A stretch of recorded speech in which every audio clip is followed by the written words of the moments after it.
Jetzt kommen wir zu einem relativ komplexen Thema, das vielen ein Problem macht. Unter Umständen wissen sie noch gar nicht, dass es ein Problem ist. Es geht um Regulatory Sandbox, es geht um das Thema Rechtsrahmen. Und dazu haben wir jemanden, der etwas geschafft hat, was gar nicht so häufig vorkommt, nämlich eine solche Sandbox überhaupt möglich zu machen. Und das ist Thomas Nacht von Forward Energy Research. Hallo. Hallo. Was sind denn, damit man das mal versteht, die Themenkreise? Wo stößt diese Fantasie, ich möchte Energie teilen, an rechtliche Rahmenbedingungen oder Rahmenbedingungen generell, wo man sagt, da muss man was tun? Wo passiert das? Oh, das fängt schon mal in Wahrheit ganz früh an. Also es ist einmal die Möglichkeit, dass man überhaupt Energie miteinander teilen kann, ist ja noch recht neu. Ja. Also wir haben mit der Novelle des LWOG vor 3 Jahren, das ist mittlerweile her, haben wir erstmals die Möglichkeit, wirklich übergreifend Strom, gebäudeübergreifend Strom zu tauschen.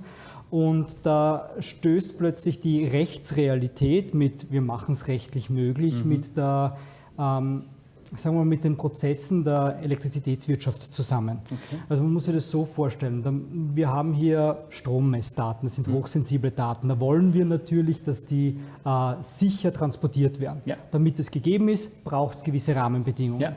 Jetzt sind plötzlich Akteure mit dabei, die vorher mit dem System gar nicht so viel zu tun gehabt haben und die beginnen jetzt auch Strom miteinander zu tauschen. Und das braucht einen Rahmen, einen Rechtsrahmen, dass das funktioniert. Das ist einmal so ein bisschen der Hintergrund dazu. Das braucht einen Rechtsrahmen, das braucht einen Prozessrahmen, wo das Ganze möglich ist. Und jetzt bewegen sich Personen, die bisher reine Endkundinnen waren. Also wie Sie, wie ich, vielleicht haben Sie eine PV-Anlage am Dach, ich habe keine, ich kriege einmal im Jahr Stromrechnung. Das ist mein Kontakt mit dem Stromsystem abseits meiner Arbeit. Ja? Und jetzt plötzlich muss ich mich damit auseinandersetzen, mit anderen Leuten zusammenzuarbeiten, zu sagen, wir machen eine Energiegemeinschaft. Was heißt das überhaupt? Plötzlich brauche ich eine Rechtsform, einen Verein, eine Genossenschaft. Das ist kompliziert, das ist da muss man schon mal einiges weiterbringen, damit man das dann auch machen kann. Und da habe ich jetzt nur mal die Rechtsbasis geschaffen. Jetzt muss ich dann das Ganze abrechnen, jetzt muss ich den Strom miteinander tauschen. Und wir sagen immer, technisch ist viel möglich, wenn es zum Menscheln anfängt, wird spannend. Ja?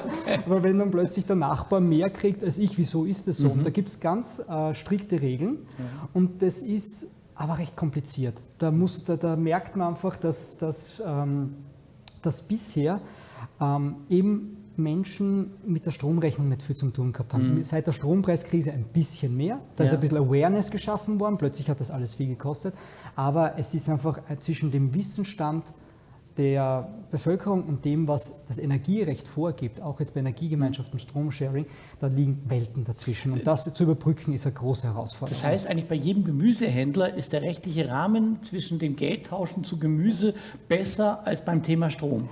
Sagen wir so, er ist zumindest vielleicht ein bisschen durchsichtiger.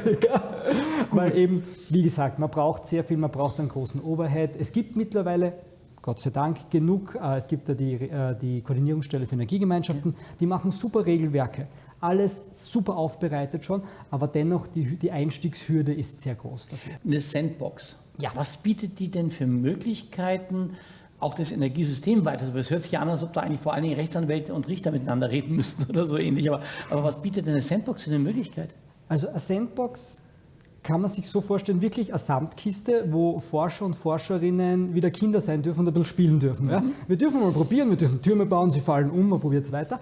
Und das ist es im Wesentlichen. Man kriegt eine Ausnahmegenehmigung für gewisse Regeln des Elektrizitätsmarkts. Es gibt es auf Stromseite, auf Gasseite, wir beschäftigen uns auf der Stromseite damit. Konkret betrifft es die sogenannten Systemnutzungsentgelte. Da gibt es die Systemnutzungsentgelteverordnung. Und von der darf man eine Ausnahme haben. Da steht drinnen, wer zahlt wie viel und warum für die Netznutzung. Okay. Nicht für den Energiebezug, sondern für die Netznutzung. Dass man das Netz einfach benutzen kann. Genau, richtig. Okay. Ja. Und da dürfen wir im Rahmen so einer Sandbox andere Ansätze tatsächlich probieren. Also verschiedene Tarife oder ja, was? Netztarife. Wir dürfen andere Netztarife verrechnen. Dazu muss man wissen, der Netzbetreiber ist streng reguliert. Der hat ein sehr enges Korsett an, was er tun und was er nicht tun darf. Also der hätte auch keine Sandbox, oder? Wir haben einen Netzbetreiber mit dabei, also für den ist das super Erkenntnisgewinn. Ja. Und es geht wirklich darum, dass wir schauen, okay, wir öffnen dieses Korsett jetzt ganz leicht, und beginnen darunter ein bisschen zu atmen und schauen mal, wie sie das anspürt, wenn man plötzlich ein bisschen Bewegungsfreiheit hat. Das heißt, das Ziel ist zum Teil auch herauszufinden, ob Annahmen überhaupt der Realität entsprechen. Also wenn man sagt, wir müssen nur das und das machen, dann würden die Leute ja mitmachen, aber das kannst du probieren, weil du es nicht darfst. Genau, richtig, das ist der Punkt. Ihr durftet das jetzt. Wir dürfen das jetzt. Was habt ihr denn so Besonderes gemacht, dass man euch das erlaubt hat? Hast du freundlich geschaut oder was? Ja, ich bin dabei sehr gewinnendes Wesen, das war's, weil es gibt ein vorgefertigtes Prozedere, wo man einen Antrag stellen muss an die Regulierungskommission. Man braucht dafür ein Forschungsprojekt. Wir haben ein Forschungsprojekt, ein FFG-gefördertes Forschungsprojekt in der Hinterhand, das Reallabor am Netz. Und man muss diesen Antrag stellen und damit startet das Prozedere der Freigabe. Jetzt ist aber so, dass man gewisse Anforderungen erfüllen muss, damit das geht. Grundsätzlich, es gilt die Regel, alles, was ich rein rechnerisch beweisen kann, rechtfertigt keine Sandbox. Weil ich es ausrechnen könnte. Weil ich es ausrechnen könnte, genau. Was hieß es für mein Kraftwerk, oder für meinen Großverbraucher, wenn ich kein Netzentgelt zahlen würde? Naja, dann rechne ich im Excel aus, was es kostet, wenn ich kein Netzentgelt zahlen würde. Sofern man mit Excel umgehen kann? Genau, es hilft. Es hilft, ja. Damit braucht es etwas, was man wirklich im Feld erforschen muss. Und wir haben gesagt, okay, die Netzentgelte, ein passendes Entgeltmodell, ein neues zu finden, ist eine Sache. Da kann man viel Know-how reinstecken, aber das dann zu erforschen, zu schauen, was macht das mit den Leuten?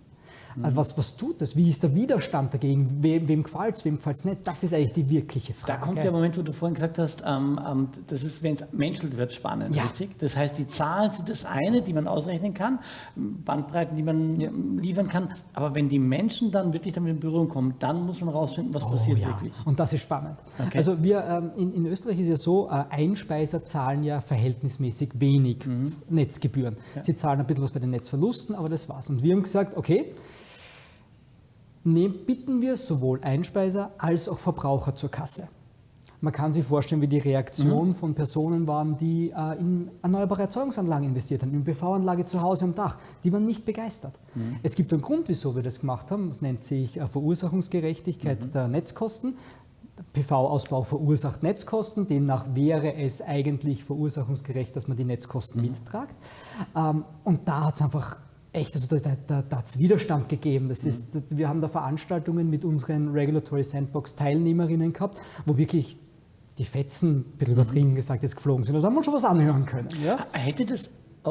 Wäre das auch so gewesen zu Zeiten, wo die Einspeisetarife noch sehr hoch und sehr gut waren? Oder? Also nein. Also das ist eins der Kernthemen, die wir haben. Momentan sind die Einspeisetarife im Keller. Also sie sind wieder in einem niedrigeren Ausmaß, sagen wir so. Und dann tut es plötzlich weh, wenn man 1-2 Cent fürs Netz zahlen sollte. Dann ist nämlich die Wirtschaftlichkeit von der PV-Anlage, und bitte, das verstehe ich auch. Es ist ja nicht so, dass ich mir denke, die bösen Einspeiser, sondern ich verstehe das ja. Man investiert in etwas und plötzlich sieht man ein bisschen die Fälle davon schwimmen. Ja? Absolut nachvollziehbar. Wir wollten uns aber genau das anschauen. Okay. Was ist zu erwarten, wenn die Leute mit sowas konfrontiert werden. Und dafür haben wir die Ausnahmegenehmigung bekommen. Wir haben noch einen zweiten Teil dabei. Wir schauen uns das ganze Prozesswesen, also dieser Datenaustausch und so weiter im Hintergrund, schauen wir uns auch mit an. Aber der Hauptfokus ist ganz klar auf diese sozialwissenschaftliche Fragestellung. Aber ist gar keine Frage, das musst du ausprobieren, weil du es nicht theoretisch simulieren kannst. Genau, richtig. Ja. Also diese Emotionen, die kriegst du nur, wenn du die Leute damit konfrontierst. Ja. Was sind denn jetzt emotional und auch insgesamt die ersten Learnings aus dem, was ihr gemacht habt? Das ist ganz spannend. Es gibt ja Zuckerbrot und Peitsche und wir sind mehr auf der Peitsche-Seite. Ja? Wir sind eher so, dass wir sagen, wir verlangen recht hohes Netzentgelt, wenn jemand das Netz überproportional belastet. Das heißt zum Beispiel, wenn er in der Mittagszeit sehr viel PV-Leistung einspeist, fast die gesamte Leistung seiner Anlage beispielsweise. Das wird aber nur schlagend, wenn er mehr als 80% der zugesicherten Leistung nutzt. Okay. Wenn er drunter ist es wurscht, dann kriegt er diese Zusatzkosten nicht. Wir haben gedacht, ja, das wird die Leute aus der Reserve locken und jetzt werden sie alle überlegen, was sie tun können. Zum Teil. Also Speicher investieren. Ja, Speicher investieren und so weiter. Aber es ist erstaunlicherweise, mit Ausnahme von ein paar Netznutzerinnen, die einfach sehr große PV-Anlagen haben, die wirklich eklatant mehr zahlen würden im neuen System, ein normaler Haushaltseinspeiser mit einer 4-5 kW Peak-Anlage am Dach, der zahlt vielleicht ein paar Euro mehr. Ja. Ist ihnen wurscht. Das ist ihnen wurscht, ja. Aber wir haben eine Gruppe, die wirklich nur die neuen Netzentgelte haben. Die haben nur diese Entgelte, kriegen monatlich eine Rechnung und das war's, keine Zusatzinformation. Und wir haben eine Gruppe, die starten wir mit Zusatzinformationen, mit Gesprächen, erarbeiten wir mit ihnen, was sie tun können. Damit wollen wir schauen, ist es nur das Geld oder ist es mehr.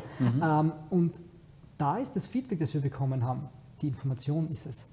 Das reine Wissen darüber, Moment, das Netz hat zum Mittag ein Problem, weil ÖPV einspeist.